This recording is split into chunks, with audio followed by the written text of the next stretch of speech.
Look, this isn't bad, but man, this feels like a bunch of ideas were thrown together with no coherence. I like Dr. Ushu a lot, even if I wasn't that impressed with his debut in August last year, although the song has since grown on me. And while I like the pixelated melody during the intro and midsection, the large issue with this song is the mixing. The stuttering lead and metallic pads constantly clash with one another, causing the bass to get swamped out on the first drop. The clash also causes the second half of the drop to come to a halt every time the lead comes in. There's also the fact that there are two drops and none of them connect well together. Yeah, it's not like I dislike the drops, and I still enjoy this single for the most part, but those flaws are why it's on this list.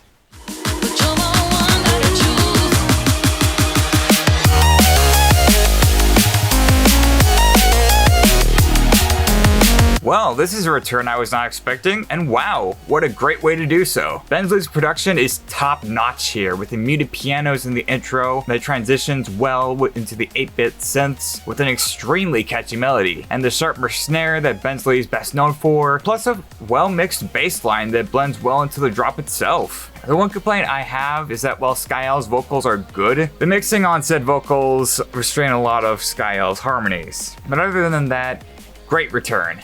Can't wait to see what Bensley has next.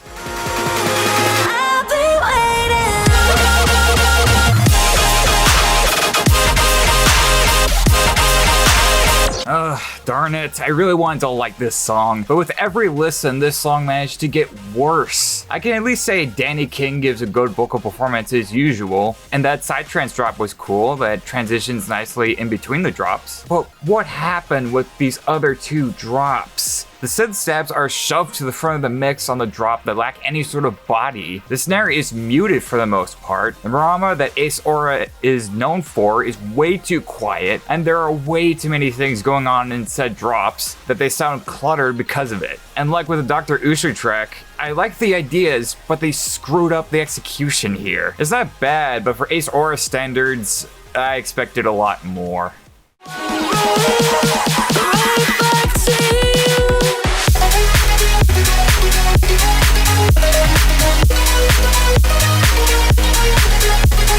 I can't help but feel sorry for Crankdat. I know he's been trying out this electro house style this past year, and I know I've usually put him near the bottom of these rankings when everyone else seems to enjoy them, and while I'll admit I was too harsh on Move Back in February, I'll admit the song is growing on me slightly. Ding Dong and especially Power Stone have the same problem. In the genre of electro house, your track needs to feel loose enough to dance to while still keeping a consistent groove. Something that Crankdat's robotic rigid style actively conflicts with. But I can't believe I'm saying this.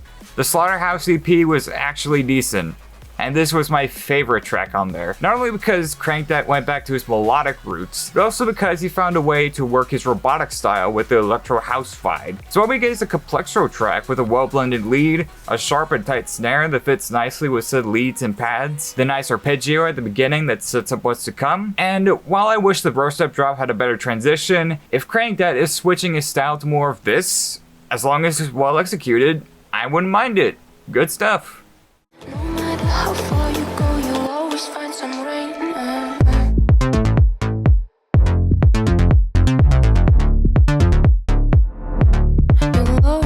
So Instinct has become Monstercat's house spam project after the new schedule change, and while there have been some good songs, we'll get to them shortly, most of the tracks were forgettable, but they don't reach the same sort of bad as this track does. Lisa's new track that swaps out Lane Boy with hardstyle and psytrance artist Zombic, which was a very bad move because Zombic's production has none of the atmospheric intensity and mixing quality that Lane Boy had with Fire in Your Eyes. Instead going for a tropical house aesthetic with the reverb vocal chops, piano keys that lack any body, a Maraba transition that gets drowned out by the rest of the production before we get into the drops, where the hand claps are way too quiet and features one of the most boring leads in recent memory. Okay, that's not entirely true. Crying on the Dance Floor is much worse than this, because at least this song is trying to be original instead of cribbing from an old dance hit. As for Lisa, She's improving after last time, but she still sounds bored out of her mind. Whatever happened to You Gotta Be by Conroe? So yeah, this is really bad. Zombik, if you want to do more house songs like this, maybe take a few notes from,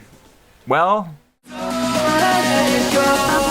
I'll never let you down. I'll let you down. I'll never let you down. I'll let you down. I'll never let you down. So on Instagram, BEAUZ teased 3 collaborations. The first collab was this song, second was from an unknown person, although I'm guessing it might be Eminence, and the third was a collaboration with Ellis, which I am looking forward to. But this is the first collaboration to be released, and wow, it's actually really good. The production is produced nicely with the electric guitars, creating a nice rhythm on the verses, plus the added melodies that play off Rizen's vocals. I'm glad they're back after I Need Ya with Sabai. They're really bringing some energy to the song. And the drops, while it's slap house, there's a lot more going on in said drops with the rolling percussion, the brass stab, the snare with enough room to breathe to create some much needed punch, and a nice twinkle of synth that plays off well with all the elements. Apparently this took 5 years to make, and it certainly shows. BEAUZ might be one of those hit or miss artists, but for now, this song is great.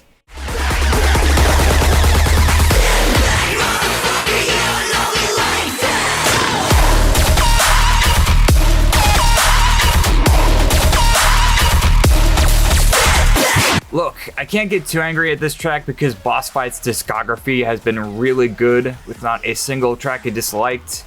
Except for this one. I get that it's supposed to be more of a background song than an in-your-face song like his usual catalog, but even by those standards, this isn't good. The vocal sample is really whiny here. Usually Bossfight is good with his vocal samples, and he can make the weirdest lead sound awesome, but here, I don't know what happened. The track revolves around a screechy Arabian lead that gets irritating pretty quickly. The snare is pretty flimsy, the bass is pushed back too much so the whole track feels empty, and that's before we get into the incredibly forced breaks drop where the percussion is somehow weaker and the leads are somehow more annoying.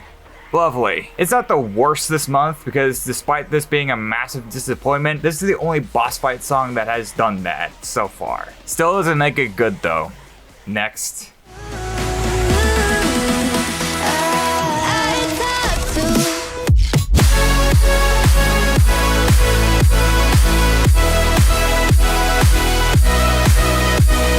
Used to Losing You is my favorite track on Monstercat so far this year. The song is packed with excellent performances from Luma and JT Roach with absolutely beautiful production from Blanke and Hello World, with a catchy melody and a nice blend of Blanke and Hello World styles. So when I heard that Blanke was returning, I got really excited. And while it's not beating his collaboration with Hello World, this is still great. Sophia Quinn is a new name for me, but her vocal performance is good. But the highlight is the production. For one, the track knows how to build up to the drop, keeping the song quiet until the build up where the tension rises until said drop. And once we get to the drop, it's great as well, with the snare fills giving the drop some personality, the saw pads adding a great atmosphere, the vocal chops, while simplistic, works well with the saw pad melodies, and the balanced snare that slowly adds in layers as the drop progresses. If the NSYNC house fam is going away, we might need Blanke more than ever, but for now, this is a great track, and I hope Blanke sticks around for more.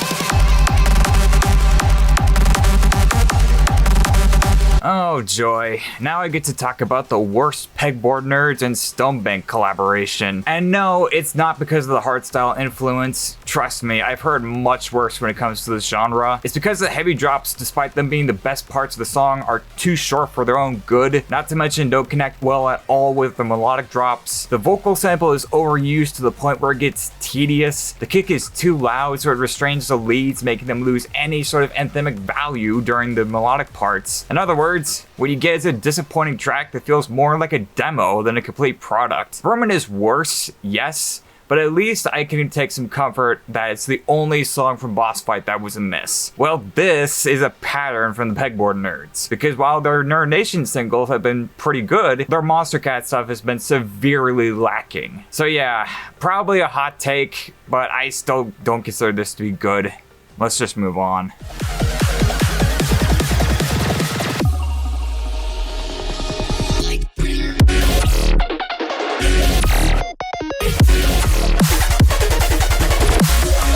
mean, duh. Skybreak is a really talented artist, and this track showcases his talent. The 8-bit melodies that are balanced nicely with the synth pads, the liquid synths that transition well into the drop, the garage section in the middle of the track that provides a nice break before we come back to the drops. And speaking of which, the drops are absolutely fantastic. The first drop is the weaker one, but still provides a great use of melodies. The second drop with the bass heavier laser synths provided a nice flow, but my favorite has to be that third drop where it starts off with a well executed triple fake out. The clap plays off the bouncier metallic liquid synth melodies, and it has a well balanced vocal chop. Really great work. Hope Skybreak sticks around. Now all we need is sharks to come to Monstercat. And that was our month.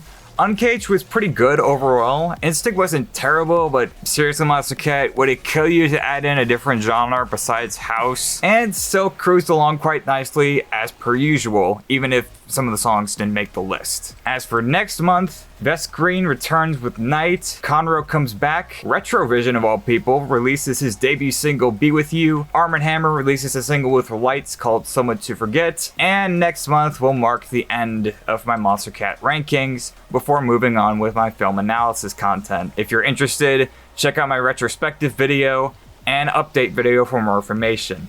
But until then, thanks for watching, and I will see you all soon.